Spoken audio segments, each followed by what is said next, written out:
दोनों सटेबाज छेनी हथौड़े से हथकड़ी काटने लगे, पर हथकड़ी की जगह अंबुजा सीमेंट से बना पहाड़ कट गया। बाप रे! नहीं नहीं नहीं नहीं नहीं नहीं, और मैं आसमान की ऊंचाइयों में बहुत ऊंचे।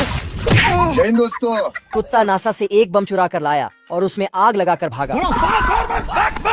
फिर दोनों इसे गड्ढे में तोप कर पाइप के नीचे छिप गए तो बम वहीं आ गया। पीछे देखो पीछे। बाप रे!